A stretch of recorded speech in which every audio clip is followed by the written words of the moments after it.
在地新闻，继续来看这个财政部公布着今年7月、8月统一发票得奖的清册。这期会当讲是财新领大放送，得到1000万特别奖的发票有22张，得到200万特奖的嘛有21张，双双来创下着历史的纪录。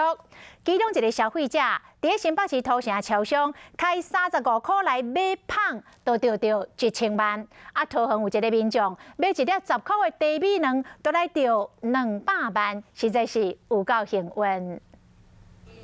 来，赶紧来兑发票！一个月未滴啦，全台湾加过为1000万块的得主。财政部公布这期发票的中奖张数，7、8月份，因果是财新爷大放送。1000万的特别奖有22张，200万的有21张，这都是有史以来上济纪录。有些人呢真的很幸运，花了35块买面包就中了1000万大奖。讲的是其中有一个得主伫新北市土城买一个芳，桃园有人开10块买一粒卤卵，就得200万。是讲什么领奖嘛会记发票放伫倒位？有人惊讲发票找无，即马有愈来愈侪人拢将发票先寄伫载具。